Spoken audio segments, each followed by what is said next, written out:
So, as the Hornets are looking for that third option for a scorer, because Tyson Chandler's not really an offensive player, I think the X factor of this series is Peja Stojakovic. He has been a great scorer in the past. I think age has caught up with him and he can't do it anymore. But if he could turn back the clock, find a way to score, that would mean a lot for the Hornets. He's the most likely candidate. And defensively, he may match up against Carmelo. And if the Hornets cannot stop Carmelo, cancel it, you know? So I think Page is the X factor. Final conclusion, the Nuggets win in 6. I think Melo's just going to be too much eventually. The next matchup, we have the Dallas Mavericks, the number 6, taking on the Spurs, the number 3. The Spurs obviously with home court. Key matchups here. Obviously, Dirk Nowitzki versus Tim Duncan. They're both future Hall of Fame power forwards. You can't get much better than these guys. Both these guys, first ballot Hall of Famers, no question. They have completely different skill sets. Tim Duncan, he plays down low for the most part. He's excellent in the post. He does have a pretty solid jumper, bank shot, excellent rebounder, excellent defender. Dirk plays on the perimeter. He's one of the most gifted, if not the most gifted, offensive power forward of all time. Excuse me. He's not a great rebounder or defender, but he can do everything offensively. There's really, you can't get much better than Dirk Nowitzki when it comes to just shooting. And in this matchup, we have two of the all-time great power forwards, but Tim Duncan's knees loom as a huge problem. Because if Duncan's knees limit him and Dirk outproduces him, that's going to go a long way. Other key matchup is Jason Kidd versus Tony Parker. If Kidd can somehow slow down Tony Parker a little bit, just limit him slightly, the Mavs probably will win this series. I'm pretty confident they would win this series. But Jason Kidd cannot handle the quick point guards defensively anymore. He's too old. He can't do it anymore. So if Tony Parker eviscerates him, like I think Tony Parker will, this series will probably come down to the final minute of Game 7 or something, man. It's going to come down to one play made by a guy like J.J. Barea or Michael Finley or something like that. So that's a huge matchup, because if Kidd can somehow find a way to limit Parker a little bit,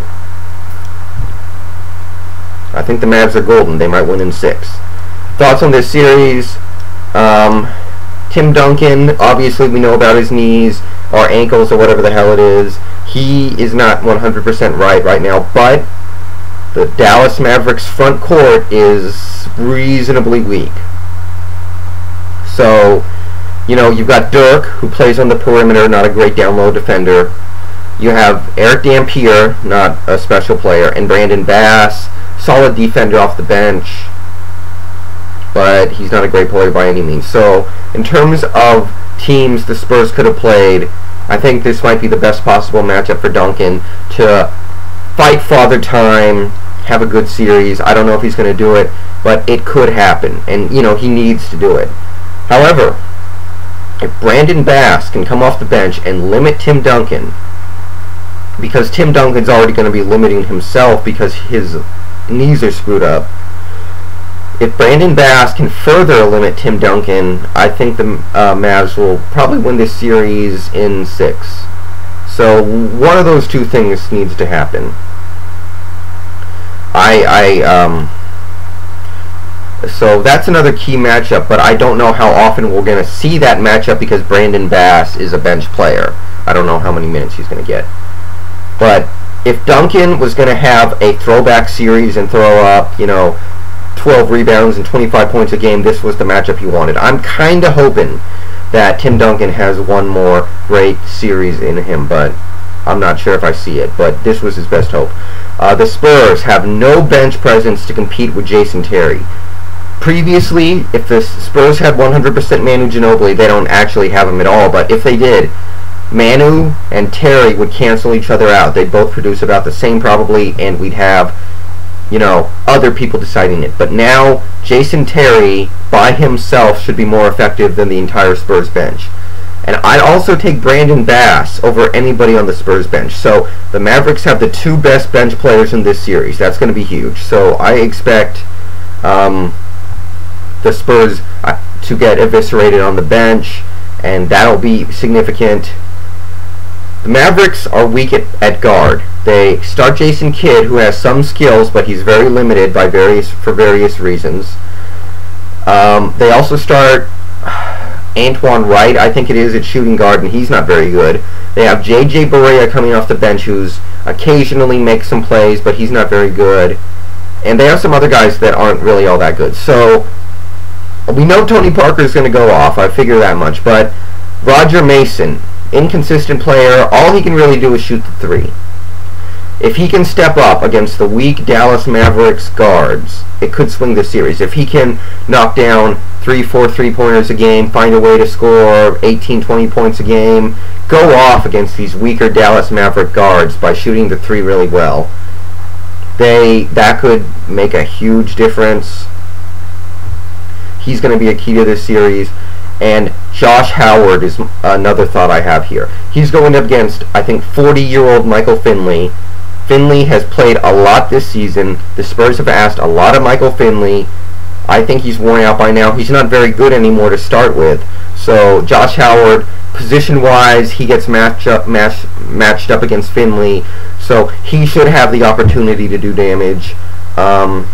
Maybe Finley will get hot once or twice and bomb a couple threes, but Josh Howard needs to win that matchup convincingly, needs to drive to the hoop, get his points, and just, he has a great chance to do damage this series against Finley. So that's key. My X factor is Roger Mason.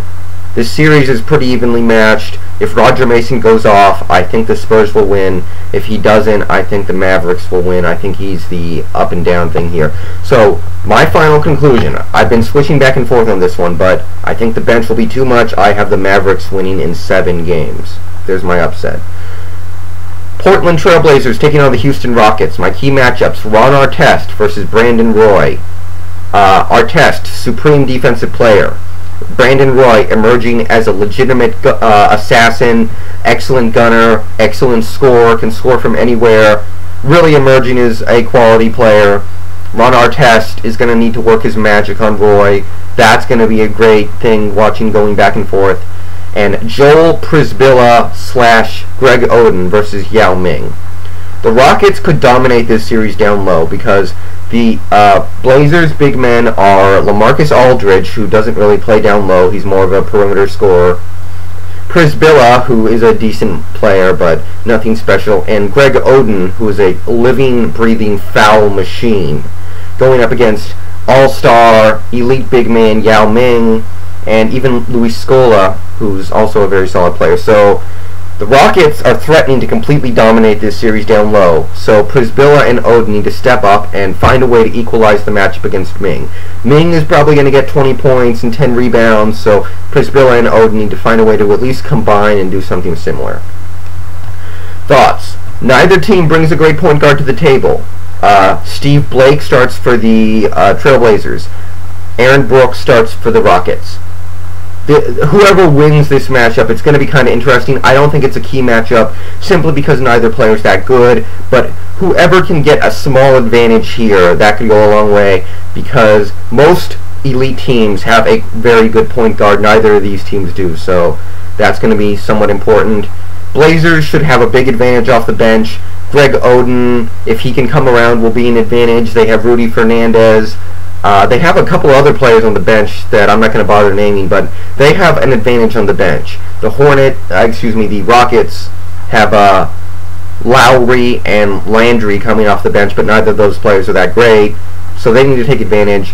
Brandon Roy needs to prove that he can lead this team in the playoffs. He's done it all year. This is a team of young people entirely.